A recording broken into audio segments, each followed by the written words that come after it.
Apa sih kanker payudara? Bagaimana sih cara mendeteksinya? Terus takut didiagnosa. Sehingga kami wanita-wanita di sini jadi tahu untuk menjaga kesehatan buat diri kami sendiri.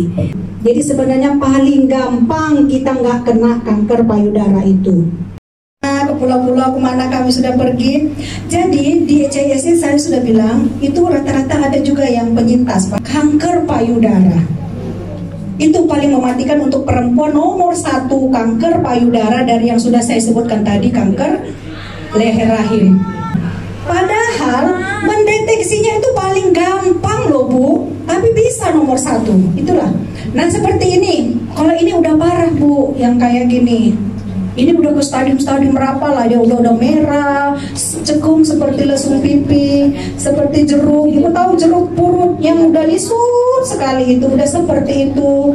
Alangkah menyedihkan sih sebenarnya. Ayo lanjutkan. Nah, ini dia kayak lesung pipi yang disebut. Ini kayak gini. Ini Bu, ada lesungnya gini. Nah, itu udah bahaya. Kayak gini juga, ini sudah seperti terbenam gitu. Lanjutkan. Nah, di puting nggak sembuh. Setiap benjolan, tadi saya sudah sebut ya Bu, setiap benjolan dimanapun, di payudara, di mana gitu, harus kita ini kan periksakan gitu, apalagi di payudara. Nah, seperti itu udah kayak apa itu? Tertarik ke dalam. Kayak nenek-nenek, ya kalau nenek-nenek nggak usah lah di ini ya, kalau merasa, ya kan? Tapi kalau kayak kita masih ini kan masih cantik lah gitu kan, kalau menemukan seperti ini, langsung diperiksakan gitu. Ada luka di puting susunya tuh. Kalau udah yang kayak gini lebih parah lagi Bu. Yang ini saya juga heran. Kami sering menemukan seperti ini puskesmas. Maksudnya gini loh, bukan maksudnya kita ngejasa, ya mungkin takut, ya kan? Takut dikasih tahu ibu kena nggak siap menerima seperti yang dibilang kayak Ibu Paula tadi, nggak siap. Tapi kalau udah seperti itu gimana? Dia pakai BH udah nggak bisa lagi, iya kan? Nah, ayo lanjutkan. Nah, kayak itu keluar cairan dari pentilnya. Kecuali kalau menyusui Bu. Kalau menyusui ya nggak masalah gitu. Tapi kalau kita nggak menyusui, kita keluar seperti itu, cairan merah atau kecoklatan, putingnya tertarik ke dalam. Nah, harus betul-betul diperiksa. Nggak perlu takut. Lanjutan. Ini tadi juga faktor resiko. Kalau kanker leher rahim, penyebabnya ada Bu. Apa tadi?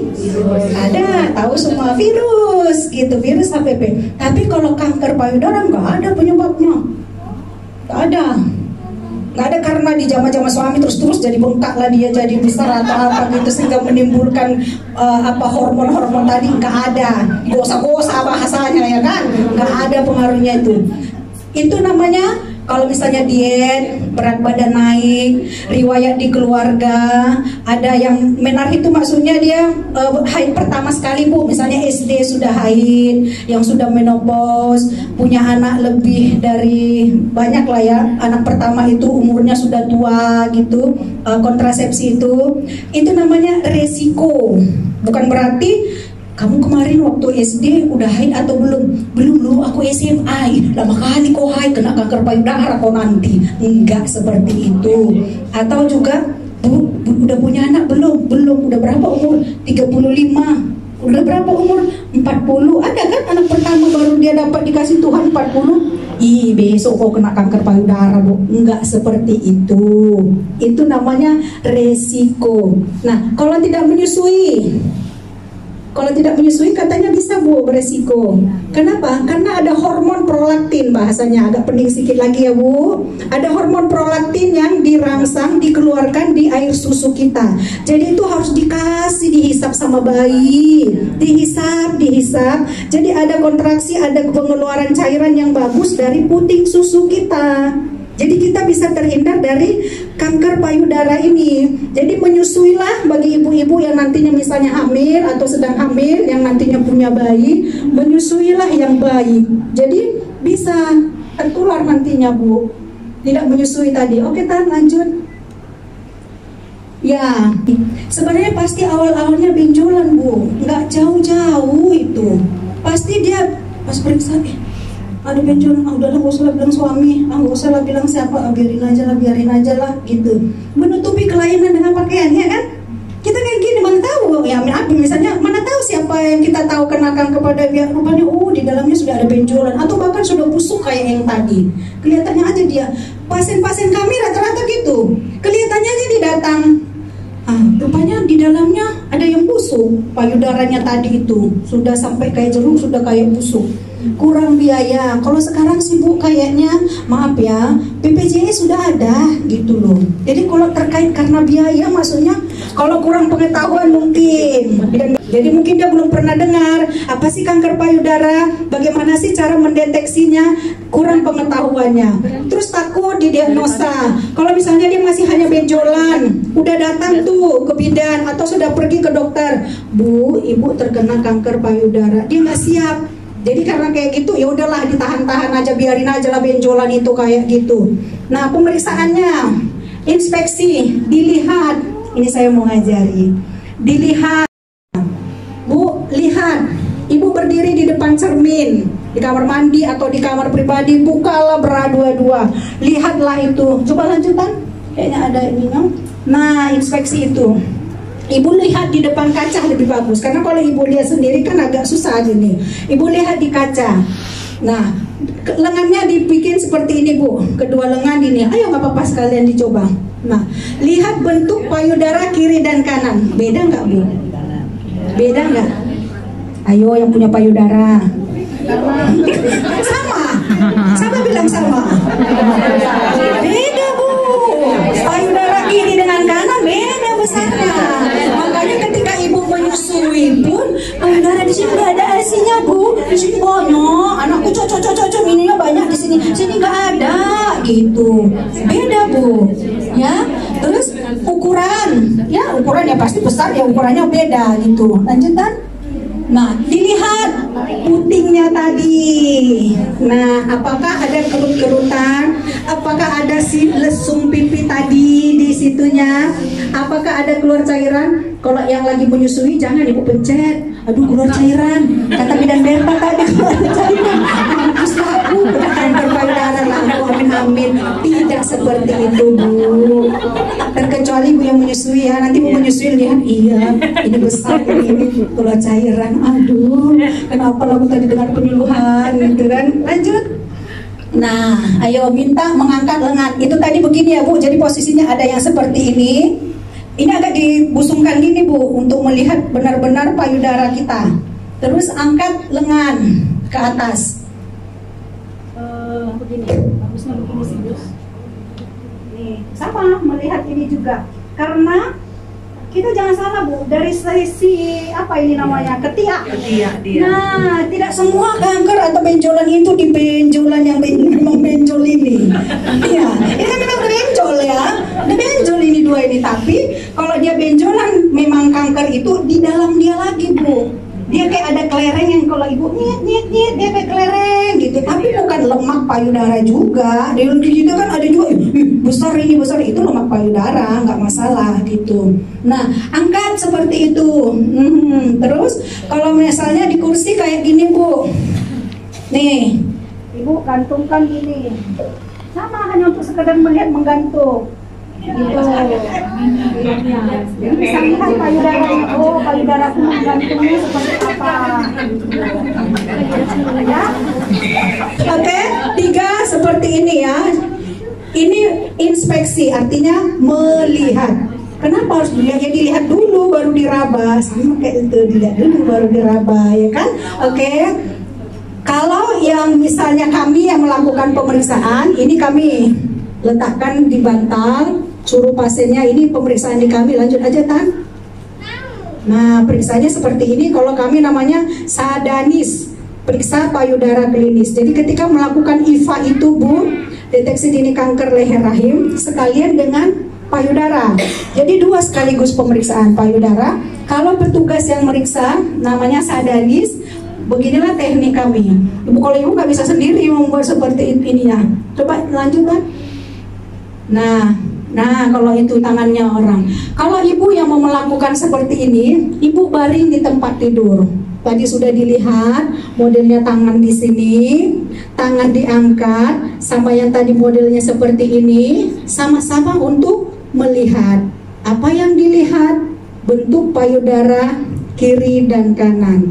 Apa yang dilihat? Apakah ada kerutan-kerutan seperti jeruk purut? Apa yang dilihat? Apakah di puting susunya lecet atau misalnya ada pengeluaran cairan? Nah, kemudian palpasi, kena gigit. Nah, dan itu kan berdarah. Tapi itu beda ya si sekolah. Palpasi. Nah, ketika ibu melakukan, kan ibu sendiri. Kalau tadi petugas saya bilang namanya sadanis, periksa payudara klinis. Itu kami yang melakukan pemeriksaan. Tapi kalau ibu sendiri bisa. Maka tadi saya sebut penyebab nomor 1 kematian untuk perempuan adalah kanker payudara. Kenapa bisa? Padahal gampang sekali. Ayo ibu angkat tangan 1, ya. Ibu baring. Kalau posisi berdiri seperti ini, ya. Kalau posisi berdiri berarti tangan lakukan pemeriksaan dengan hanya 3 ini. Jadi nggak digopak ya, nggak digopak. Nah, hanya 3 jari kayak gini. 3 jari di tangan di atas. Kenapa sih harus di atas? Karena ini supaya lentungnya ini bagus gitu loh. Nah, 3 jari hanya seperti ini, mulai dari pangkal ketiak. Nah, harus dari ketiak, karena saya bilang tadi, jadi bukan hanya di sekitar sini aja payudara. Dari ketiak. Dari ketiak ibu raba jalan. Nah, ibu jalan bukan jalan menggini-gini aja, tapi ibu merasakan. Nah, kira-kira ada nggak benjolan? Sini aku raba. Nah, ini, ibu gini. Raba. Ibu merasakan. Jadi dirasakan, jadi bukan hanya kalau nggak suruh tukang pijat suruh tukang ya, kayak diurut, dipijat, tapi dia mencari apakah dia ada benjolan atau enggak. Itu sebelah kiri misalnya. Kalau bergantian lagi sebelah kanan sama. Kalau tangan kanan yang diangkat, berarti tangan kirinya yang periksa. Itu kalau berdiri. Kalau berbaring lebih enak Bu, lebih gampang untuk menemukan benjolan. Ibu baring di tempat tidur, kasih bantal di sini. Bukan di pinggang ibu, di ini, di apa namanya, di belakang. Kenapa? Jadi memang badan kita pun seperti ini.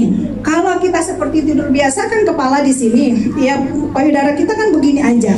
Tapi ketika kita sudah buat dia bantal sini, dia pasti menjadi begini. Nah, itu fungsinya harus dibuat seperti itu. Sama, perabaannya sama. Tidur, 1 tangan diangkat yang kiri, tangan yang ini meraba, sama. 3 jari juga seperti itu. Karena memang dia benar-benar harus dirasa Bu.